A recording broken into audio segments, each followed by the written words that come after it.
ini lalat keluar dari hidung Namrud. Dan tersebar berita, Namrud Tuhan kita dibunuh oleh lalat. Yang luar biasa. Manusia yang Allah subhanahu wa ta'ala berikan julukan melalui lisan Nabi Muhammad SAW dengan Abul Anbiya, ayahnya para nabi-nabi. Karena memang kisahnya akan kita lihat tentunya dengan dua orang istri yang dimiliki oleh Ibrahim alaihissalam. Namun sebelumnya saya akan mulai dulu dengan Ibrahim alaihissalam ini. Di masa kecilnya lahirlah Ibrahim alaihissalam dari dua orang tua, tapi yang disebutkan di dalam Al-Quran nama ayahnya Azar. Di zaman itu beliau lahir di Babilonia, dan Ibrahim alaihissalam dari suku asli Babilonia. Babilonia adalah suku, nama kota di Irak, dan ini ada sukunya sendiri. Suku ini teman-teman bukan orang Arab, bukan orang Arab. Karena waktu itu orang Arab di zaman Ibrahim alaihissalam cuma ada di satu tempat, mereka belum menyebar. Adanya suku Arab di Mekah, adanya di Yaman. Adanya di Yaman, belum menyebar. Jadi memang setiap wilayah ada suku-suku sendiri. Babilonia ada sukunya, dan Ibrahim alaihissalam pada saat itu lahir di satu malam, satu sore hari menjelang maghrib, menjelang malam. Di hari tepatnya di mana Namrud, raja pada saat itu, mengaku sebagai Tuhan. Ayah Namrud meninggal, kemudian Namrud dinobatkan jadi raja. Tiba-tiba dia mengeluarkan sebuah informasi kalau dia adalah Tuhan, dan siapapun yang mengakui itu boleh mendapatkan apa saja yang dia minta. Apa saja yang dia minta. Minta harta, minta emas, minta tanah, minta apa saja dikasih. Maka orang berbondong-bondong banyak yang menyetujui masalah itu. Apalagi pada saat itu di Babilonia tidak ada seorang rasul, tidak ada nabi gitu. Pada saat lahirnya Ibrahim alaihissalam ini, Namrud pada malam harinya mimpi. Dia mimpi melihat kerajaannya hancur, terbakar sana sini. Lalu dia bangunkan semua penasihat-penasihatnya. Malam itu juga waktu dia ngaku sebagai Tuhan tuh. Apa takwil mimpi ini? Kok bisa saya mimpi seperti ini? Mereka semua angkat tangan mengatakan kami gak tahu. Sampai ada satu orang yang akhirnya mengatakan, wahai Namrud, kemungkinan malam ini di Babilonia ada anak yang lahir laki-laki yang akan menghancurkan kerajaan Anda. Namrud lalu mengeluarkan sebuah instruksi yang aneh. Dia mengatakan kalau begitu semua anak laki-laki yang lahir di negeri ini malam ini bunuh. Azar, salah satu penasihat Namrud, ahli membuat patung, datang di istana Namrud. Kemudian dia tahu informasi atau instruksi Namrud ini, dan dia tahu istrinya baru melahirkan malam itu, sore itu Ibrahim alaihissalam. Maka datanglah Azar ke rumahnya mengatakan kepada istrinya, bawalah Ibrahim ini ke hutan supaya Namrud tidak membunuhnya. Ringkas cerita, dibawalah Ibrahim alaihissalam ke sana. Kemudian setelah dibawa teman-teman sekalian ke hutan, berjalan waktu itu umur Namrud sekitar 30 tahun.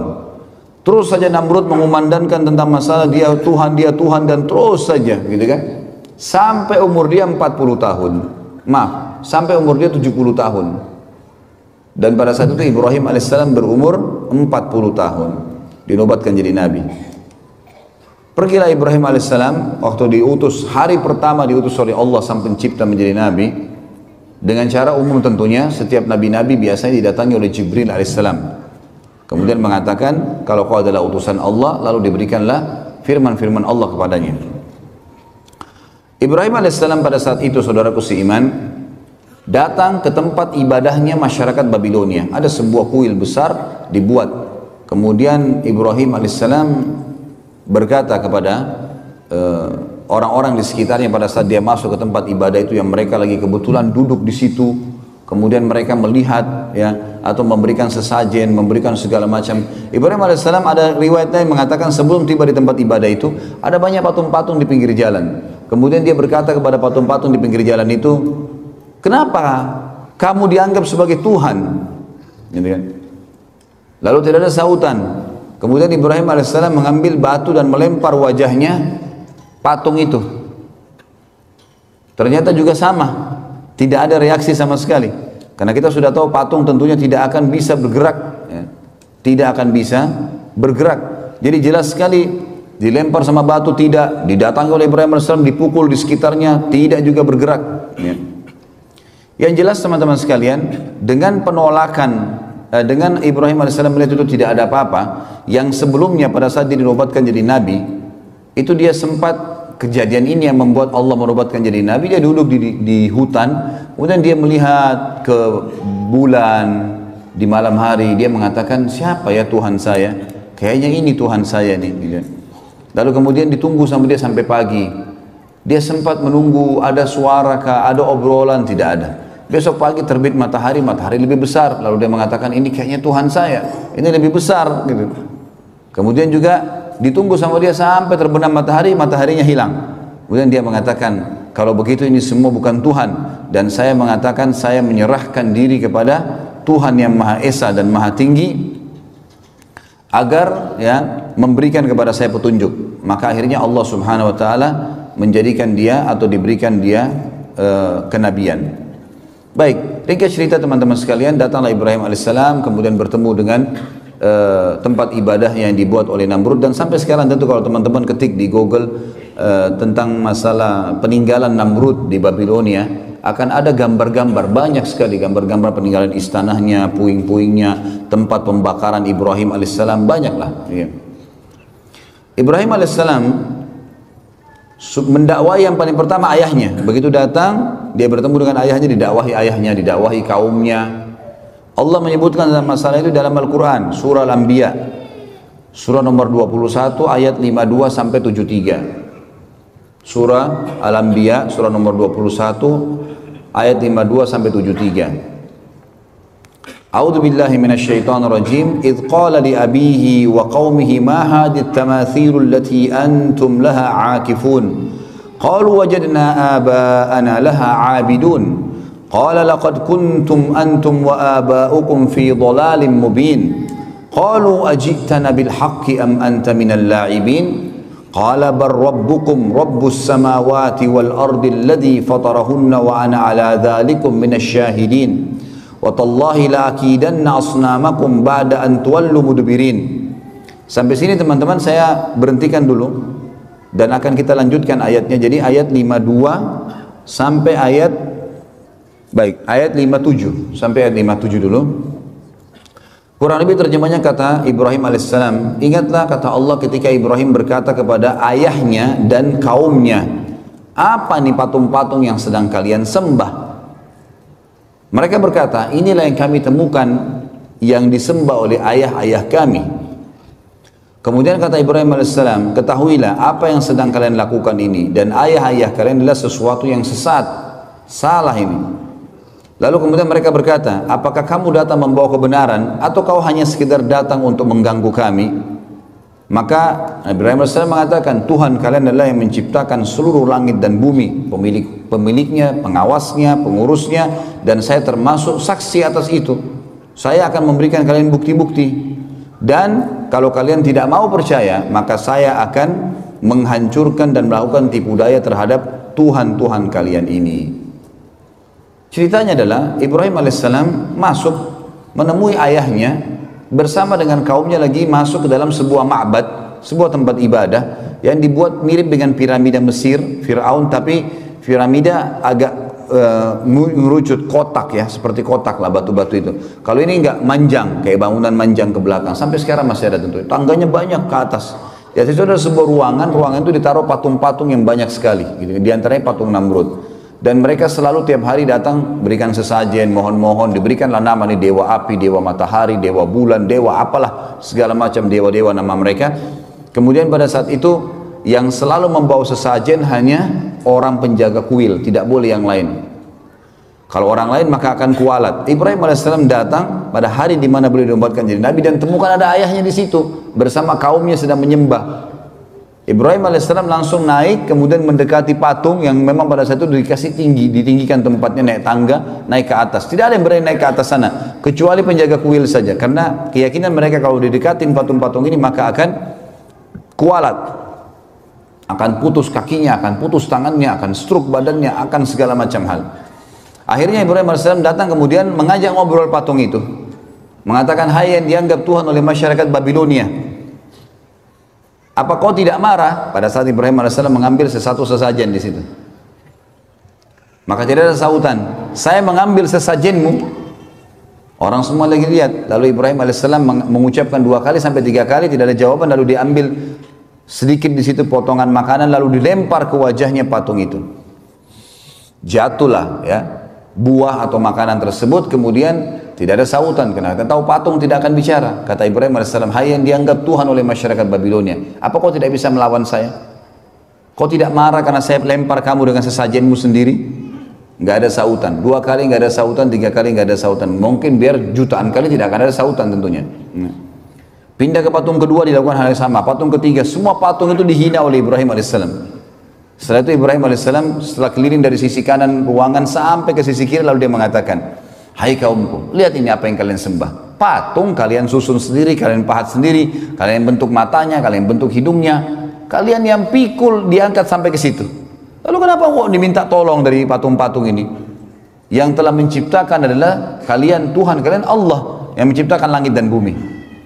Maka mereka diam, mereka tidak mau. Lalu Ibrahim mengatakan, saya pasti akan lakukan tipu daya terhadap patung-patung kalian ini. Apa tipu daya Ibrahim? Ayat 5, 8-nya berlanjut. فَجَعَلَهُمْ جُذَاذًا إِلَّا كَبِيرًا لَهُمْ لَعَلَّهُمْ يَرْجِعُونَ قَالُوا مَنْ فَعَلَ هَذَا بِآلِهَتِنَا إِنَّهُ لَمِنَ الظَّالِمِينَ قَالُوا سَمِعْنَا فَتًى يَذْكُرُهُمْ يُقَالُ لَهُ إِبْرَاهِيمُ قَالُوا فَأْتُوا بِهِ عَلَى أَعْيُنِ النَّاسِ لَعَلَّهُمْ يَشْهَدُونَ قَالُوا أَأَنْتَ فَعَلْتَ هَذَا بِآلِهَتِنَا يَا إِبْرَاهِيمُ قَالَ بَلْ فَعَلَهُ كَبِيرُهُمْ هَذَا فَاسْأَلُوهُمْ إِنْ كَانُوا يَنْطِقُونَ فَرَجَعُوا إِلَى أَنفُسِهِمْ فَقَالُوا إِنَّكُمْ أَنْتُمْ ظَالِمُونَ ثُمَّ نُكِسُوا عَلَى رُؤُوسِهِمْ لَقَدْ عَلِمْتَ مَا هَؤُلَاءِ يَنْطِقُونَ قَالَ أَفَتَعْبُدُونَ مِنْ دُونِ اللَّهِ مَا لَا يَنْفَعُكُمْ شَيْئًا وَلَا يَضُرُّكُمْ أُفٍّ لَكُمْ وَلِمَ تَعْبُدُونَ مِنْ دُونِ اللَّهِ أَفَلَا تَعْقِلُونَ. Sampai sini teman-teman, sampai di ayat ya, 67 ya. Ayat 67 saya terjemahkan dan saya hubungkan dengan kisahnya. Maka pada saat itu kaumnya keluar dari ruangan ibadah tadi, tinggalkan Ibrahim AS. Kata Ibrahim, sebentar, kalau kalian tidak mau dengar apa yang saya sampaikan, saya ini utusan Allah pencipta langit dan bumi, dan saya akan sampaikan kepada kalian. Kalian tetap mau sembah berhala, saya akan lakukan tipu daya loh. Mereka tinggalkan, tidak mau dengar Ibrahim AS. Sempat bimbang tapi mereka tinggalkan. Ibrahim AS keluar cari kampak dan masuk menghancurkan patung-patung itu. Dipotong kepalanya, potong tangannya, potong kakinya, dihancurin semuanya. Dan Ibrahim AS membiarkan patung yang paling besar, patungnya Namrud, ada di tengah-tengah ruangan, nggak diganggu sama sekali. Tapi ada patung ular, patung singa, dipotong kepalanya, ditaruh di pahanya patung Namrud. Kampaknya juga ditaruh di tangannya patung Namrud. Maka besok pagi pada saat mereka mau beribadah lagi, mereka temukan tempat ibadah mereka hancur semuanya. Dan pada malam hari, pada saat Ibrahim AS menghancurkan, penjaga kuil ada, tapi penjaga kuilnya ketakutan karena dia sendiri yakin ini kualat, kalau dekatin patung itu kualat, bisa stroke, bisa terpotong tangannya, apalagi hancurin ke Ibrahim. Ini luar biasa Nabi Ibrahim AS. Maka dia tidak berani buat apa-apa, takut dia. Besok pagi orang-orang atau menyembah, ditanya dia, kenapa ini, siapa yang buat ini? Penjaga kuilnya nyaut, yang tadi malam tuh Ibrahim, gitu kan? Itu yang Allah katakan di sini, kan? Maka Ibrahim menghancurkan semua, juzadzan illa kabira. Jadi memang Ibrahim AS menghancurkan lebur semuanya kecuali yang paling besar, patungnya Namrud, agar mereka sadar. Lalu mereka berkata, siapa yang buat ini kepada Tuhan-Tuhan kami? Penjaga kuil mengatakan, kami mendengar dan yang kami tahu adalah yang tadi malam itu, Fatan itu dianggap anak muda ya, yang semalam yang bernama Ibrahim. Maka mereka berkata, datangkanlah Ibrahim itu di depan orang-orang semuanya agar mereka bisa menyaksikan dan mendengarkan argumentasinya, kenapa dihancurin. Maka begitu datang, mereka tanya, hai Ibrahim, apakah kau yang lakukan ini pada Tuhan-Tuhan kami? Maka Ibrahim berkata, bukan. Ibrahim mengatakan, qala bal fa'alahu kabiruhum. Kenapa tanya saya? Tanya patung yang paling besar itu yang pegang kampak, gitu kan. Tanya kalau dia bisa ngomong gitu. Maka mereka kembali ke diri mereka sendiri lalu mereka mengatakan sesungguhnya kalianlah yang zalim. Setelah mereka dengar, pikir benar ya. Kata Ibrahim, coba lihat, kalau memang dia bisa buat apa-apa, maka dia yang melakukan. Kalau kalian yakin dia tidak bisa melakukan, lalu kenapa kalian menganggap dia sebagai Tuhan? Karena kebetulan waktu itu semua patung dewa ini mereka anggap di bawah patungnya Namrud. Namrud adalah Tuhan di atas Tuhan-Tuhan semuanya, paling kuat. Kemudian mereka kembali ke diri mereka, kata Allah. Setelah itu mereka salah satu yang mengatakan kayaknya kita yang zalim nih, kita yang salah. Kemudian mereka menundukkan kepala-kepala mereka dan akhirnya Ibrahim menunggangi untuk berdakwah. Kata Ibrahim, bukankah kalian lihat patung-patung ini tidak bisa ngomong sama sekali? Tsumma nukisu ala rusim laqad alimta ma haula yantiqun. Kalian tahu ini tidak bisa ngomong sebenarnya. Kemudian Ibrahim mengatakan, apakah kalian menyembah selain daripada Allah yang tidak bisa memberikan manfaat dan mudarat kepada kalian sedikit pun? Sungguh kecelakaan dan terhina perbuatan kalian karena kalian menyembah selain Allah, sementara mereka, apakah kalian tidak berakal? Maka pada saat itu ada satu orang yang bilang, kayaknya Ibrahim ini harus kita laporkan ke Tuhan kita terbesar, Namrud. Kata Ibrahim, gak usah repot-repot, saya ke sana.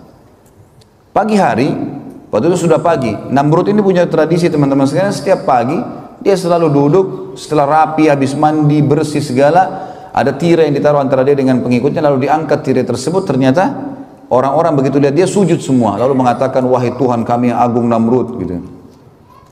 Begitulah ceritanya. Maka pada saat itu teman-teman sekalian, Ibrahim AS masuk bersama bondong-bondong manusia. Begitu tiba di dalam, semua orang diangkat tirai, semua orang sujud kepada Namrud kecuali Ibrahim AS. 40 tahun Namrud disujuti dan tidak pernah orang bangkang kecuali pada saat itu. Namrud tanya, siapa kamu nih? Kok bisanya kau tidak sujud dengan saya? Ibrahim AS utusan Allah. Dia nggak pakai ngomong, bukan mengatakan hai Raja Namrud, apalagi Tuhan Namrud gitu kan. Panggil namanya, hai Namrud. Belum pernah orang berani panggil Namrud begini gitu. Semua orang yang lagi sujud angkat kepalanya. Ini unik ini, tidak pernah orang begini. Dia mengatakan, wahai Namrud, dari mana kau ngaku Tuhan? Kamu manusia biasa seperti saya, seperti kami semua, punya dua mata, punya dua tangan, punya dua kaki. Kamu juga sama dengan kami, lahir dari bayi, anak-anak, remaja, tua. Seperti sekarang kau juga akan mati. Yang menghidupkan dan mematikan adalah Allah, Tuhanku dan Tuhanmu, dan Tuhan semuanya. Namrud waktu itu tidak mau kalah. Namrud mengatakan, baiklah Ibrahim, kalau kau ngaku Tuhanmu itu bisa menghidupkan, mematikan, saya juga bisa. Mau bukti? Kata Ibrahim, iya. Baik, tangkap, disuruh pengawalnya, tangkap dua orang laki-laki yang lewat depan istana. Ditangkap dua orang, yang satu disuruh pergi, dikasih hadiah macam-macam, pergilah. Kemudian yang satu disuruh bunuh, mati di tempat. Kata Namrud, lihat, saya menghidupkan dan saya mematikan. Ini kan kebodohan, karena orang yang disuruh pergi sudah hidup sebelumnya. Tapi akal-akalan dia mengatakan apa? Ini saya menghidupkan dan saya mematikan. Jibril alaihissalam datang menyampaikan kepada Ibrahim, ini orang ini percuma, diajak dialog di dunia, di bumi, dia akan terus cari akal, tantang di langit sekalian. Kata Ibrahim alaihissalam, wahai Namrud, Tuhanku dan Tuhanmu Allah, dan Tuhan segala satunya memindahkan matahari setiap hari dari timur ke barat, apa kau bisa? Maka terdiamlah Namrud, tidak bisa ngomong.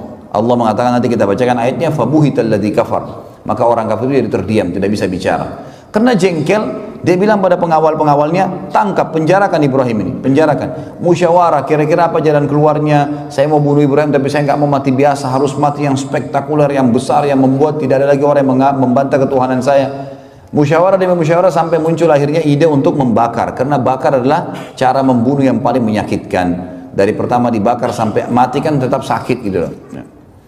Dibuatlah api dengan biaya yang besar. Namrud kerahkan semua kekuatan sampai terbuat api. Dalam sebuah riwayat Bukhari disebutkan, kalau burung lewat dan kena asap, uapnya asap itu walaupun tinggi, tiba-tiba sudah terpanggang karena besarnya gitu. Api itu panas sekali, setinggi kurang lebih istana Namrud 40 siku ke langit. Ini sekitar 17 sampai 20 meter tingginya. Setelah itu Ibrahim AS dikeluarkan, lalu kemudian dibakar. Setelah dibakar, dilempar, Namrud mengatakan 3 hari biarkan Ibrahim dalam api, dibiarkan. Setelah 3 hari dipadamkan, ternyata Ibrahim AS ada di tengah-tengah tumpuhan mereka. Setelah itu Ibrahim AS ya, diselamatkan oleh Allah. Lalu Namrud pun Pulang ke istananya orang semua bubar dalam kondisi bingung, kok bisa Ibrahim, manusia mana nih dibakar tidak mati, nggak mungkin, gitu kan? Dan tersebar berita ternyata Tuhan kita Namrud tidak bisa membunuh Ibrahim karena Ibrahim dibela sama Tuhannya. Jadi Tuhan Ibrahim lebih kuat. Namrud pulang ke istananya, kemudian dia bingung, sambil mabuk-mabukan, gimana jalan keluarnya nih? Dan memang subhanallah orang-orang kafir sering dikasih oleh Allah kesempatan untuk melakukan satu hal yang maksimal, tapi nanti akhirnya ya Allah batalkan dengan hal yang kecil. Seperti Namrud sekarang sudah biayai berapa banyak mahalnya api tersebut, biayanya besar, kerahkan tenaga dan tidak ada lagi cara membunuh yang lebih hebat daripada api yang besar. Sekarang kalau dibakar nggak mempan, kira-kira ditebas pedang mempan nggak? Atau dilempar batu, atau dipatahin tulangnya, udah nggak bisa, kena api aja nggak bisa buat apa-apa sama dia, gitu. Maka Namrud pun besok paginya kedatangan, diutus oleh Allah padanya seekor lalat, yang lalat itu masuk ke lubang hidungnya, gitu kan. Awalnya tentu Namrud ini dia didekati oleh lalat sampai dia capek. Lalat ini selalu datang, ribut dekat kupingnya, kayak kita kalau lagi ribut dekat kuping lalat, usir datang lagi, bingung juga gimana cara lawannya tuh. Setiap Namrud mau ngamuk marah, lalatnya pergi, nanti kembali lagi, sampai dia teriak-teriak prajuritnya, bunuh lalat ini, nggak ada yang bisa lawan. Lalat mau dilawan dengan apa? Dengan 1000 otot, dengan sebilah pedang yang tajam, nggak ada yang bisa lawan lalat gitu. Dengan kuasa Allah, lalatnya datang ribut dekat kupingnya, pergi lagi. Sampainya Namrud dari pagi sampai malam, kecapean dia, kena capek dia duduk di singgasananya. Waktu dia duduk, dia mau ngantuk, mau tertidur, lalatnya masuk di lubang hidungnya. Terus sampai ke otaknya, 3 hari nggak keluar-keluar, dipukul-pukul, dia teriak-teriak, nggak bisa apa-apa. Zaman sekarang mungkin masih bisa orang pakai operasi, zaman dulu nggak ada operasi, salah belah mati kan gitu. Dan ini Tuhan mereka. Akhirnya setelah 3 hari nggak makan, nggak minum, nggak buang air besar, nggak buang air kecil, mati Namrud. Begitu dia jatuh, istri anaknya semua, dayang-dayangnya semuanya, perdana menteri, penasihatnya, orang-orang yang dekat dengan dia yang ngakuin dia sebagai Tuhan, ini selalu sujud tiap hari, itu lihat sendiri lalat keluar dari hidung Namrud, dan tersebar berita Namrud Tuhan kita dibunuh oleh lalat.